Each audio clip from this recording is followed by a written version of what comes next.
Hello everyone, welcome back to my channel. In today's video we'll study one of the largest topic of anatomy, that is musculoskeletal system. In previous video we understood that the entire musculoskeletal system consists of muscles, bones and joints.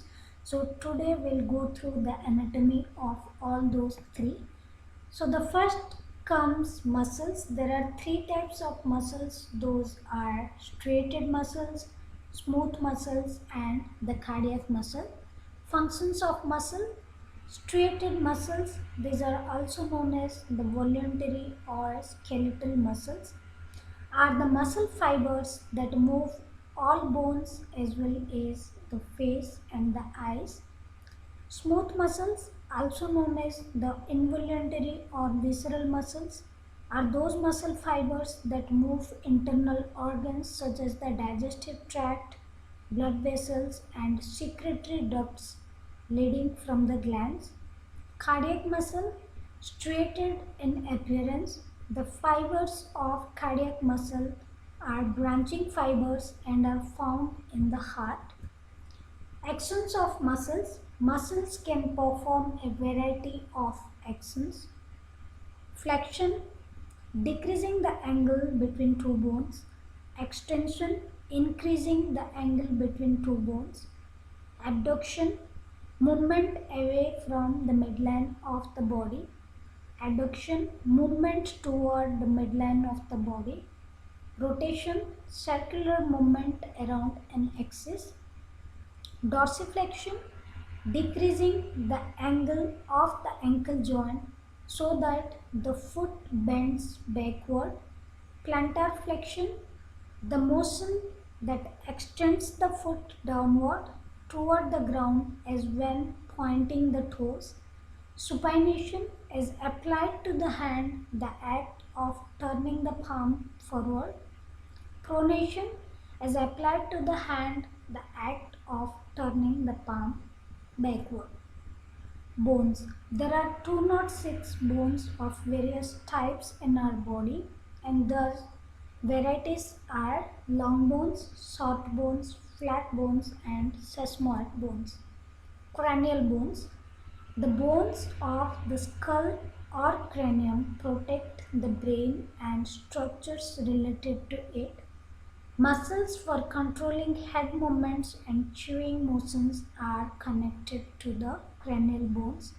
The cranial bones join each other at joints called the sutures. So there are 8 cranial bones. Those are frontal, sphenoid, ethmoid, occipital, temporal and the parietal bones.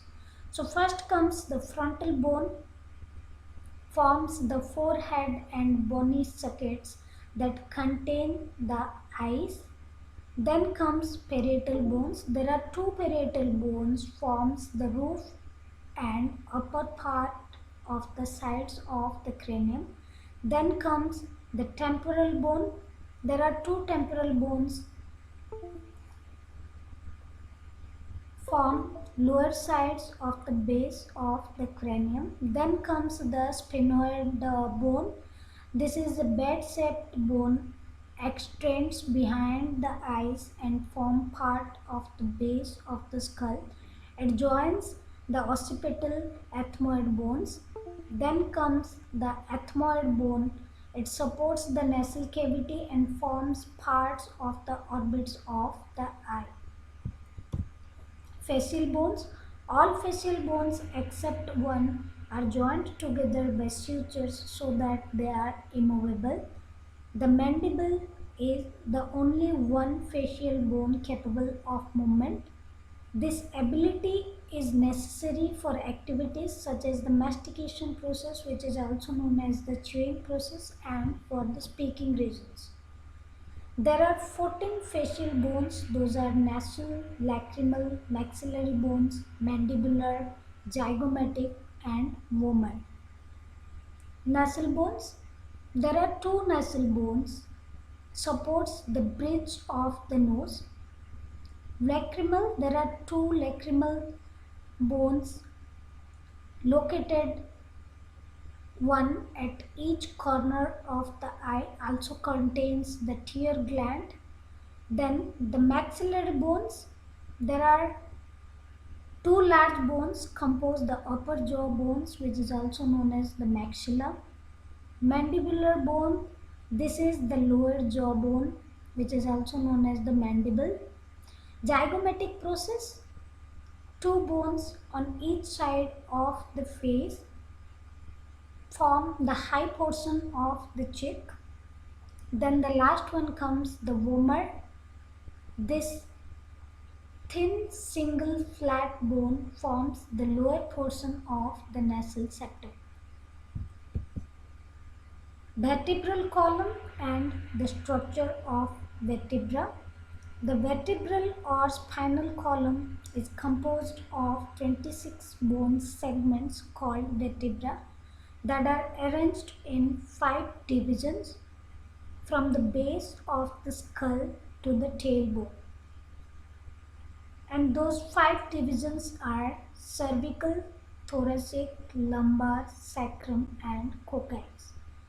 So the first 7 are the cervical bones. Those are cervical segments C1 to C7. Then comes 12 pairs of thoracic segments T1 to T12. Then comes 5 segments of lumbar, that is L1 to L5. Then comes sacrum. These are also the 5 segmented region, but these gradually become fused in the young child. Then the last comes the coccyx, which is also known as the tailbone, and it too is a fused bone having been formed from 4 small coccygeal bones. Bones of thorax, those are clavicle, scapula, sternum and ribs. First comes the clavicle bone, which is also known as the collarbone, on each side of the body connecting to the breastbone to each shoulder bone. Then comes scapula, two flat triangular bones on each dorsal side of the thorax. The extension of the scapula that joins with the clavicle to form the joint which is known as the acromion. Then comes the sternum, which is also known as the breastbone, a flat bone extending down the midline of the chest, and the lower portion of the breastbone is known as the xiphoid process. Ribs. There are 12 pairs of ribs 1, 2, 3, 4, 5, 6, 7, 8, 9, 10, 11 and 12. So the first 7 pairs of ribs joins the sternum anteriorly through the cartilaginous attachment called the costal cartilages, and these first 7 pairs are also known as the true ribs. Then 8, 9 and 10. These 3 ribs are known as the false ribs. The join within the vertebral column in the back but joins also the 7th rib anteriorly instead of attaching to the sternum. Then the 11th and 12th, these 2 ribs called the floating ribs because they are completely free at their anterior extremity. Bones of the arm and hand.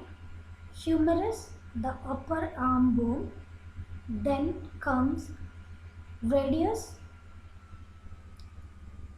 lateral lower arm bone. Then comes ulna, medial lower arm bone, this one. Then carpals, the wrist bones are known as the carpals. Then metacarpals, these are the metacarpals 1, 2, 3, 4, 5. These are the metacarpals radiating bones to the fingers. Then comes the phalanges. Finger bones are known as the phalanges, and except thumb, each finger has 3 phalanges. So these are the phalanges. So 1, 2, 3. 1, 2, 3. Each finger has 3 phalanges, and thumb has only two phalanges, and out of these three phalanges, the first one is known as the proximal, middle one is known as the middle phalanx, and the last one is known as the distal phalanx. Bones of the pelvis, this area is known as the pelvic girdle, and the hip bone of the pelvis has three parts. Those are ilium, ischium and pubis. Bones of the leg and foot, femur, the thigh bone, patella means the kneecap. In lower leg we have two bones, one is the larger one and another is the smaller one. So tibia is the largest of two bones of the lower leg, and fibula the smaller of two lower leg bones. Then the tarsals are the ankle bones, metatarsals, five metatarsal bones, 1, 2, 3, 4, 5, and each leads to the phalanges of the toes. Then the phalanges of the toes, there are two phalanges in the big toe, that is 1 and 2, and apart from toe, remaining 4 toes has three phalanges. Those are 1, 2 and 3. Then comes joints. A joint is a coming together of two or more bones. There are three types of joints. Those are immovable joints, means which cannot move, such as the suture joints between the skull bones. Partially movable joints, such as those between the vertebrae. Freely movable joints, also called the synovial joints, such as the ball and socket type. And under this, the examples are the hip joint and the femur joint. And hinge type of joints, for example, elbow, knee and ankle joints are the best examples for the freely movable joints. Thank you so much for watching, and don't forget to like, subscribe and to hit the bell icon for the upcoming videos.